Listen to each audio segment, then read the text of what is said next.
what it's like to be in love with me. Make a little morning love 'cause I like it.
फिल्मों में काफ़ी सालों से काम कर रही हूँ. It's been almost 25 years, more than that.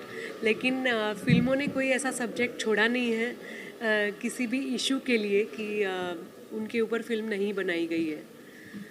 लेकिन सातपुड़ा सुपर सेवियर्स का जो कॉन्सेप्ट है, सातपुड़ा इंजीनियरिंग की जो कंप्लीट एफर्ट और एंडेवर है, वो इस बारे में है जिसके ऊपर हमारा कभी ध्यान नहीं गया था.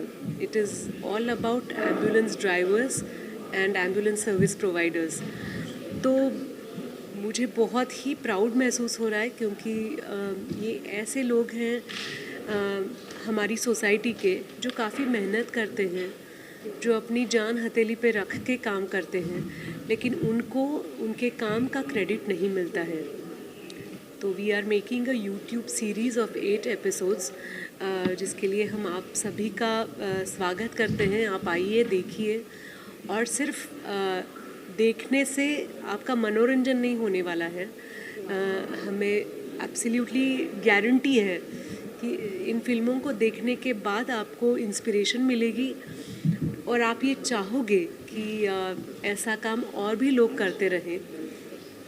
On top of it, Satpura engineering का ये एक एफ़र्ट, ऑनगोइंग एफ़र्ट चल रहा है कि जो स्ट्रेचर्स होते हैं लोगों को हॉस्पिटल में पहुंचाने के लिए, वो स्ट्रेचर्स की क्वालिटी कैसे बेहतर हो, वो लाइट कैसे हो. तो मुझे बहुत अच्छा लगा कि हमारे निर्देशक तुनीर और उनकी टीम सातपुड़ा इंजीनियरिंग के लिए इतनी खूबसूरत फिल्में बना रही है. और सातपुड़ा इंजीनियरिंग की पूरी फैमिली यहाँ हमारे साथ है. सतीश सर हैं, श्रेयस और केदार भी हैं. ये ऐसी फैमिली है जिनके बारे में हम आशा और अपेक्षा रख सकते हैं कि ये आने वाले फ्यूचर में बहुत अच्छा काम करते रहेंगे और हमें और प्रेरणा देते रहेंगे. क्या कुछ शॉर्ट फिल्म के बारे में फीचर फिल्म के टॉपिक पे डायरेक्टर साहब भी सोच रहे हैं कि बनाए बहुत अच्छा और मुझे लगता है इसका जवाब वो अच्छी तरह से देंगे. लेकिन हमारे जो सुपर सेवियर्स हैं, उनकी हर एक की फैमिली जो है वो किसी भी फिल्म कहानी से कम नहीं है. उनका जो कोविड के दरमियान, लॉकडाउन के दरमियान जो स्ट्रगल रहा है, वो किसी भी फिल्म से कम नहीं है. तो हम तो तैयार हैं. मुझे यकीन है कि सातपुड़ा फैमिली तैयार है कहानियाँ लेकर. हम तैयार हैं कहानियाँ पेश करने के लिए. अब तुनीर के ऊपर है कि वो इसे कैसे आगे ले जाए. सर, आपसे जानना चाहेंगे इस प्रोजेक्ट के बारे में कुछ बताइए.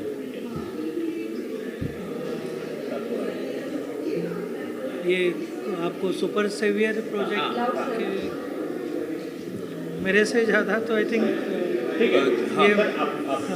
तो ये जैसे मैंने पहले भी कहा, तो ये इनिशिएटिव हम जितना एम्बुलेंस ओनर से इंटरेक्ट करते थे, तो उससे हमको ये रियलाइज़ हुआ कि ऐसे काफ़ी एक्सपीरियंसेस उनके हैं जो नॉर्मल लोगों को पता नहीं चलते, क्योंकि वो उनसे इतना इंटरेक्शन करते नहीं है. वो एम्बुलेंस सर्विस लेते हैं और उसके बाद ट्रांजैक्शन करके हम लोग उनको भूल जाते हैं.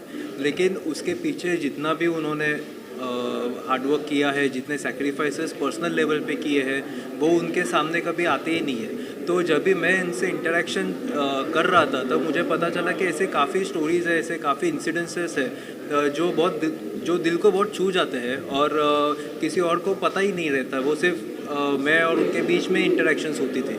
तो हम लोग ने फिर सोचा कि अगर इतने सब उनको मुझे ऐसे लगा कि उनको कोई प्लेटफॉर्म चाहिए ये सब स्टोरीज़ बताने के लिए। तो हम लोग ने फिर टूनी सर से मिलके ऐसा कुछ ब्रेनस्टॉर्मिंग किया कि ऐसा कुछ कर सकते हैं क्या, कि उनको एक प्लेटफॉर्म दे सकते हैं क्या हम लोग, जिसमें वो उनकी स्टोरी बता पाए, जिसमें वो उनका जो भी पहले का स्ट्रगल है वो जनता के सामने ला पाए।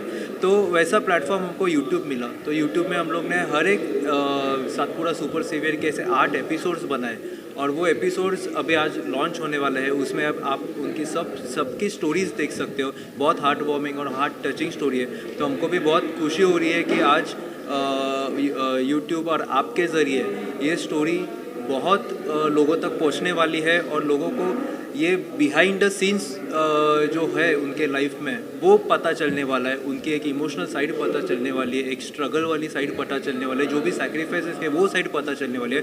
तो मुझे ऐसा लगता है कि कहीं ना कहीं इसके बाद कुछ पर्सपेक्टिव चेंज हो जाएगा पूरे समाज का, कि उनको हम अलग नज़र से शायद देख पाएंगे इसके बाद। सो एक छोटा एफर्ट है इन changing perspective of everybody regarding looking at them. Sir आपसे जानना चाहेंगे सातपुड़ा जो टाइटल है उसके बारे में बताइए, कैसे आपने सातपुड़ा सुपर सेवियर पर। तो बेसिकली कैसे है कि जो भी हम लोग भी जब इंटरेक्ट करते हैं या फिर हम लोग के दोस्तों से हम लोग बात करते हैं तब it is always ambulance as a whole. मतलब जो उनके बैकग्राउंड में जो भी काम चलता है एम्बुलेंस कोऑर्डिनेट करने का, उनका ड्राइवर की मेहनत, उनके ऑपरेटर्स की मेहनत, वो सब रिकॉग्नाइज नहीं होती थी। It was just an ambulance, दूर से एक ऐसे थर्ड पर्सन पर्सपेक्टिव से देखा जाए। तो जैसे हम लोग प्रोडक्ट के लिए जो इंटरेक्शन करते थे तो वो इंटरेक्शन की वजह से हम लोग को रियलाइज़ हुआ कि there is much more to their story. And उनके एक एक स्टोरीज सुन के वी रियलाइज़ कि they are much more than just ambulance drivers and operators. They are saving the lives जो उनके पेशेंट्स वो ट्रांसपोर्ट कर रहे हैं। तो वो इंस्टिंक्टिवली वो नाम आया सुपर सेवियर्स करके ऐसे। तो इसीलिए फिर हम लोग ने उनको सातपुड़ा सुपर सेवियर्स का टाइटल देने का सोचा। सर आप लोगों से जानना चाहेंगे कि आपने जब ये स्टार्ट किया था और आज कहाँ तक ये पहुँच पाया? तो अभी जैसे मैंने कहा कि ये अभी 8 एपिसोड्स हमने शूट किए हैं। तो ये हम हमारे लेवल पे अभी करने का कोशिश कर रहे हैं। लेकिन आज के बाद जब ये सब लोगों तक ये बात फैलेगी कि ऐसा एक इनिशिएटिव लॉन्च हुआ है, तो मुझे ऐसा लगता है काफ़ी लोग इससे जुड़ने का प्रयास करेंगे। तो हमारा लॉन्ग टर्म विजन ऐसा है कि ये इनिशिएटिव बहुत बड़ा हो और बहुत लोगों तक पहुँचे और बहुत लोग इससे जुड़े, बहुत बाकी सारे पे एम्बुलेंस ओनर्स इनिशिएटिव से जुड़े और सिर्फ ये 8 एपिसोड तक लिमिट ना हो, इसके और सीजन्स बने। ऐसा हमारा एक लॉन्ग टर्म विजन है ये इनिशिएटिव को लेके। हर एक सेवियर की एक यूनिक स्टोरी है।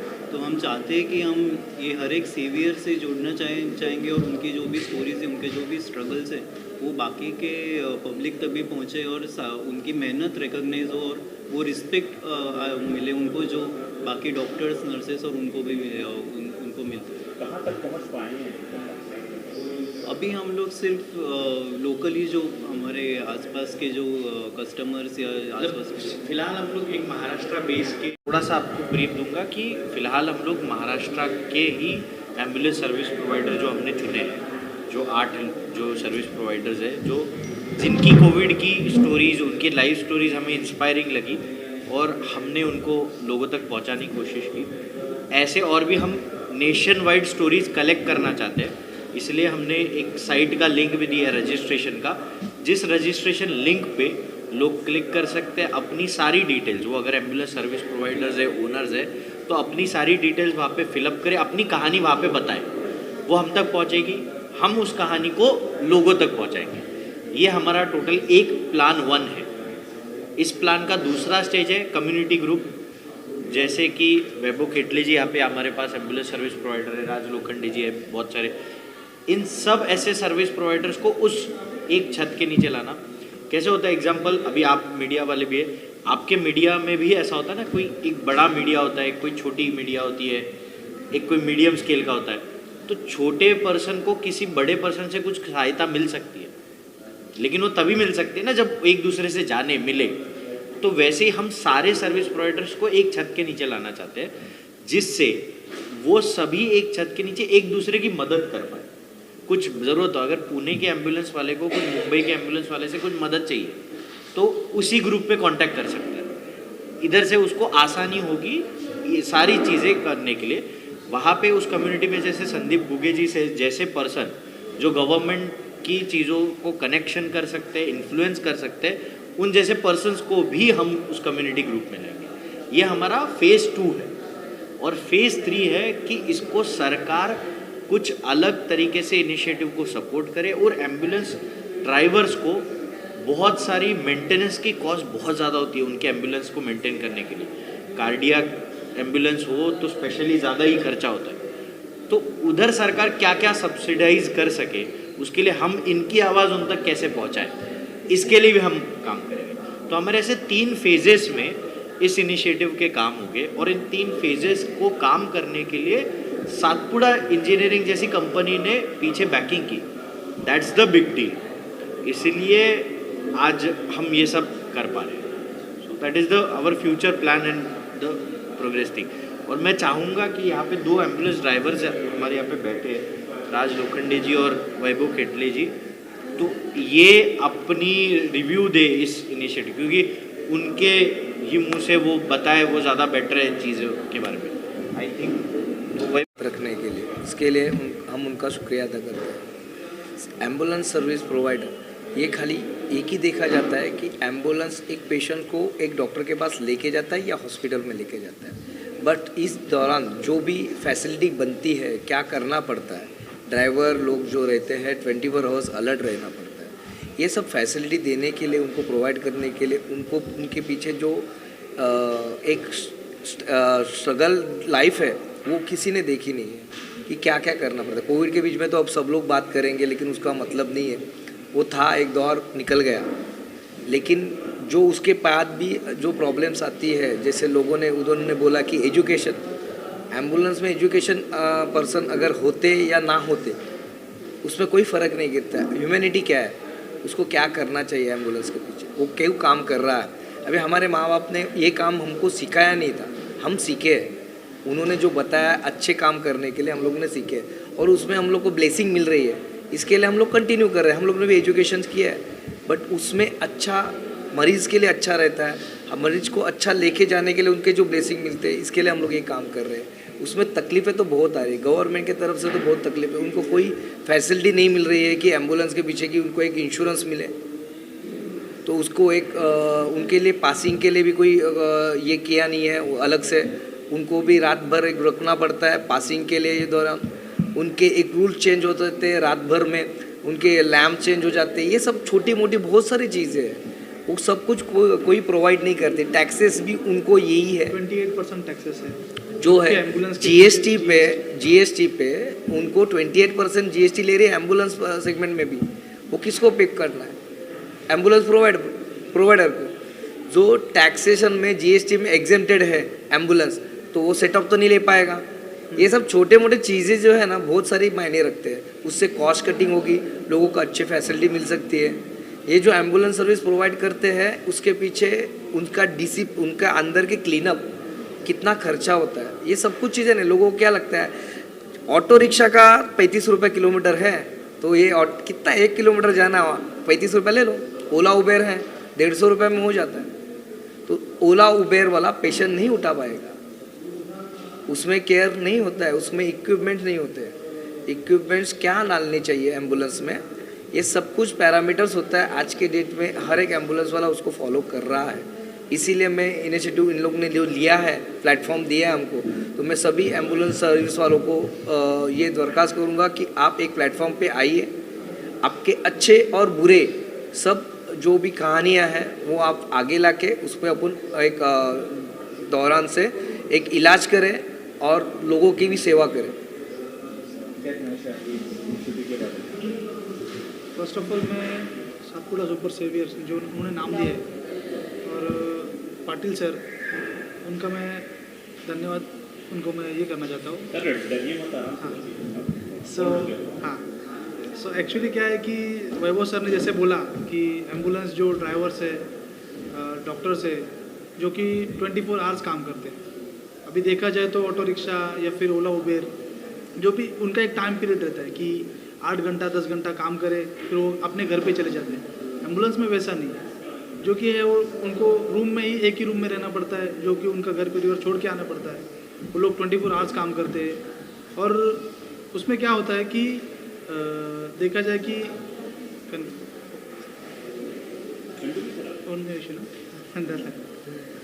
फिर एक्चुअली उसमें तकलीफ ऐसा होता है कि 24 आवर्स काम करने के बाद में भी कुछ गवर्नमेंट से भी कुछ उसमें कुछ हम लोग को कुछ बेनिफिट्स नहीं है, कुछ नहीं है, टैक्सेस भी ज़्यादा है।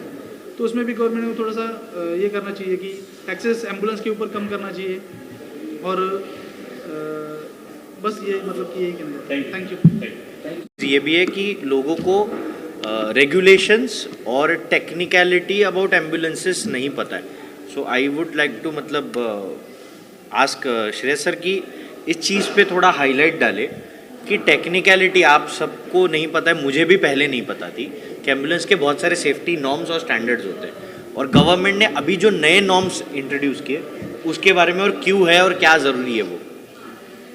सो जैसे कि मित्र जी ने कहा कि काफ़ी साल पहले कुछ ये जो इंडस्ट्री एम्बुलेंस इंडस्ट्री उसमें कुछ रेगुलेशंस नहीं था।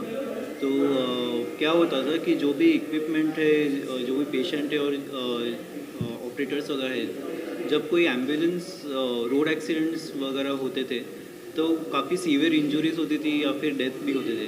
तो ये काफ़ी जैसे देश बढ़ने लगा, इंफ्रास्ट्रक्चर बढ़ने लगा, ये काफ़ी एम्बुलेंस रिलेटेड डेथ्स इंजरीज भी बढ़ने लगे।